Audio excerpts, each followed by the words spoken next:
Hello दोस्तों, outline of geography पर आप सभी का स्वागत है। हमने पिछले कुछ वीडियो में ग्रीक विद्वानों का अध्ययन किया था और उनमें मुख्य मुख्य ग्रीक विद्वानों का हम अध्ययन कर चुके हैं। इसी क्रम में इस वीडियो में हम अध्ययन करेंगे रोमन विद्वान कि रोमन काल में कौन कौन से विद्वान हुए हैं। तो आइए जानते हैं रोमन काल। रोमन काल में 4 मुख्य विद्वान हुए हैं। बाकी अन्य विद्वान भी हैं, लेकिन मुख्य विद्वान यही हैं जिनका विशेष योगदान है। इनमें है स्ट्रेबो, जो 64 BC से 24 AD तक थे, और प्लिनी जो 23 AD से 79 AD तक थे, और टोलमी जो 90 AD से 168 AD तक थे। फिर है पोम्पोनियस मेला। ये 4 मुख्य विद्वान थे। तो इनमें सबसे पहले विद्वान हैं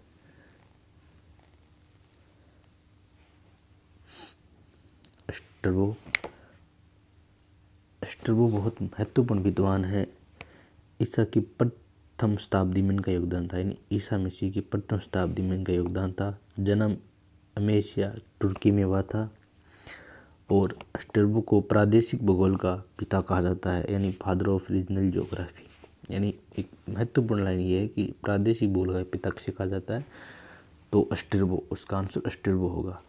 क्यों कहा जाता है? क्योंकि सर्वप्रथम प्रदेशों को प्राकृतिक सीमाओं के आधार पर स्थापित किया था। यानी जो प्रदेश होते हैं उनको सबसे पहले प्राकृतिक सीमाओं के आधार पर स्थापित किया था। यानी प्राकृतिक सीमाओं के आधार पर इन्होंने स्थापित किया था।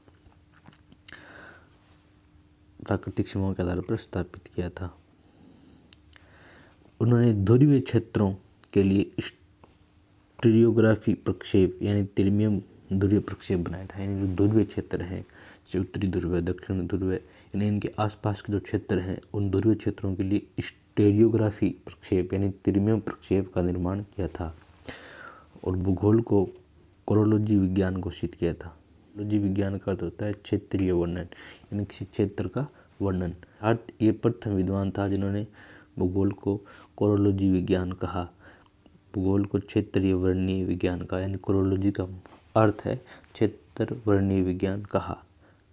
इसकी प्रसिद्ध पुस्तक है ज्योग्राफी का। ये एक प्रसिद्ध ग्रंथ है। लैटिन भाषा में इस पुस्तक का प्रकाशन है 1469 में हुआ था, और ग्रीक भाषा में इसका प्रकाशन 1516 ईस्वी में हुआ था। ये एक भौगोलिक निबंध का ग्रंथ है, यानी इसमें भौगोलिक वर्णन है, भौगोलिक निबंध का वर्णन है।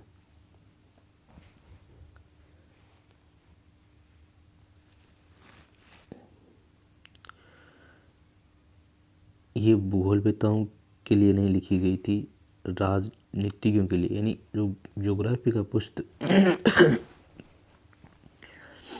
ये भौगोलिक निबंध का ग्रंथ है। ये भूगोलवेताओं के लिए नहीं लिखी गई थी, ये राजनीतिज्ञों के लिए लिखी गई पुस्तक है। और ये ज्योग्राफी का 17 खंडों में लिखी गई, यानी 17 वॉल्यूम है इसमें, यानी 17 अध्याय हैं। प्रथम अध्याय में विषय की प्रस्तावना है, यानी किसके बारे में लिखी गई है। यानी हर विषय की प्रस्तावना होती है, तो प्रथम विषय में प्रस्तावना है। दूसरे में एरिस्टोस्थनीज के कार्यों की समीक्षा है, यानी जो ग्रीक विद्वान हुए थे एरिस्टोस्थनीज, उनके कार्यों की समीक्षा है। तीसरे अध्याय में यूरोप का विवरण है।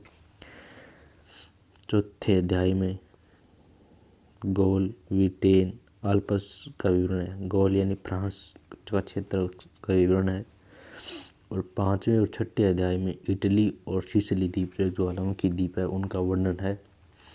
7वें अध्याय में राइनलैंड के पूर्व और डेन्यूब नदी के उत्तर में फैली प्रदेश का वर्णन है। यानी 7वें अध्याय में राइनलैंड के पूर्व और डेन्यूब नदी के उत्तर में फैले प्रदेश का वर्णन है।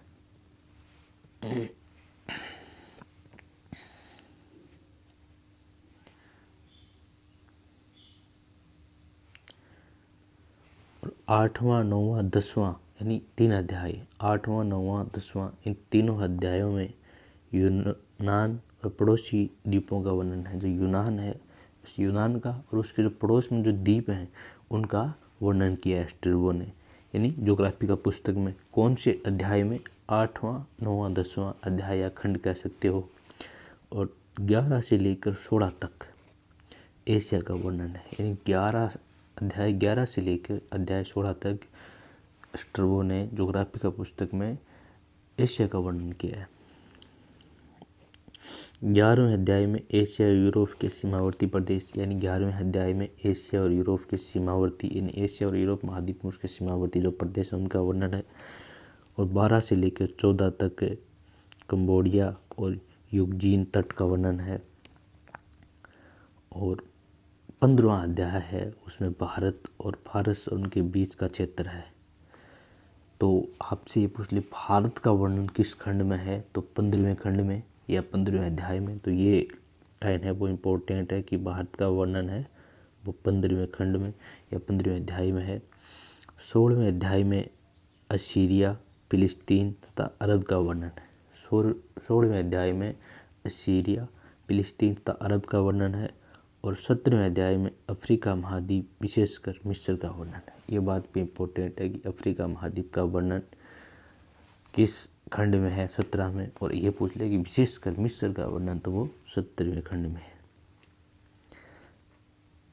अब दूसरे विद्वान हैं प्लिनी, यानी 23 से 79 AD तक यूनान का खगोलिक विज्ञानी था। इनकी पुस्तक है इम्पोर्टेंट पुस्तक हिस्टोरिका नेचुरलिस, यानी प्राकृतिक इतिहास। हिस्टोरिया नेचुरलिस यानी प्राकृतिक इतिहास। ब्रह्मांड, जीव विज्ञान, मानव विज्ञान का वर्णन किया तथा आकाशीय पिंडों की व्याख्या की गई। थैंक यू दोस्तों।